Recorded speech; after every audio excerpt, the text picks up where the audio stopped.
आरुषि एक बहुत ही जिज्ञासु और साहसी बच्ची थी। वह एक हरे भरे जंगल के किनारे एक छोटे से घर में रहती थी।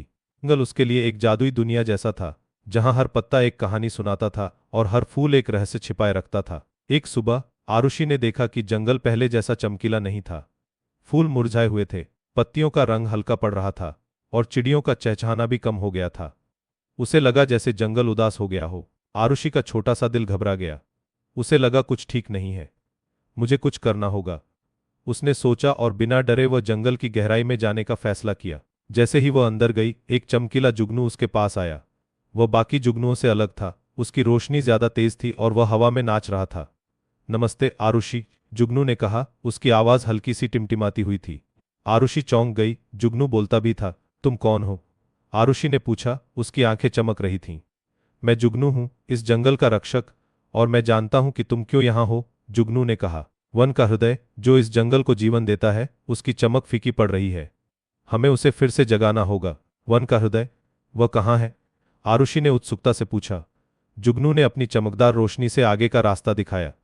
चलो आरुषि, रास्ता मुश्किल है, पर हम एक साथ सब कर सकते हैं। और दोनों ने अपनी साहसिक यात्रा शुरू कर दी। वे पहले फुसफुसाते जंगल में पहुंचे।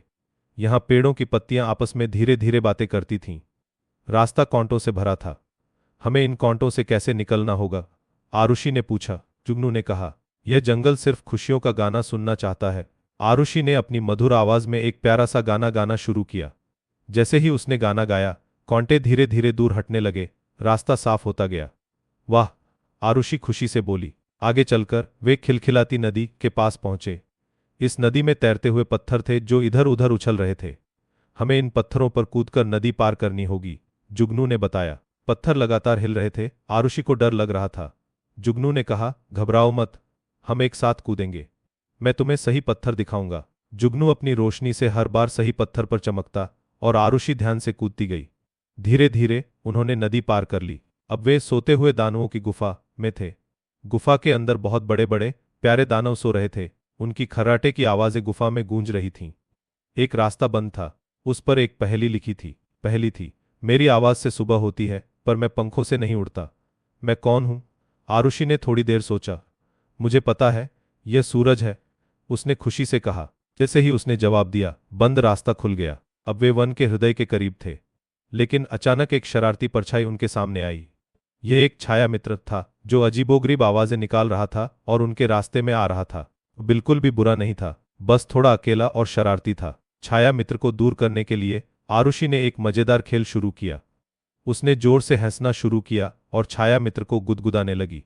छाया मित्र भी हंसने लगा और धीरे धीरे एक छोटे से बादल में बदल गया और फिर गायब हो गया। रास्ता साफ हो गया। आखिरकार वे वन के हृदय तक पहुंचे। यह एक बड़ा चमकदार क्रिस्टल था, जो पहले बहुत रोशनी देता था, पर अब उसकी चमक बहुत फीकी पड़ गई थी। जंगल का जीवन इसी पर निर्भर था। जुगनू ने कहा, इस हृदय को फिर से जगाने के लिए एक सच्चे और पवित्र दिल की इच्छा चाहिए, आरुषि। आरुषि ने धीरे से अपना हाथ चमचमाते क्रिस्टल पर रखा। उसने अपनी आंखें बंद की और पूरे दिल से एक इच्छा मांगी। मैं चाहती हूं कि यह जंगल फिर से हरा भरा हो जाए, फूलों से भर जाए और यहां फिर से खुशियों के गीत गूंजें। जैसे ही आरुषि ने अपनी इच्छा मांगी, क्रिस्टल ने एक अद्भुत रोशनी छोड़ना शुरू कर दिया। उसकी चमक बढ़ती गई, पूरे जंगल में फैल गई। कि पल में मुरझाए हुए फूल फिर से खिल गए, पत्तियों का रंग गहरा हरा हो गया और चिड़ियों का चहचहाना फिर से शुरू हो गया। पूरा जंगल खुशी से झूम उठा। आरुषि और जुगनू ने एक दूसरे को देखा और मुस्कुराए। उन्होंने जंगल को फिर से जीवित कर दिया था।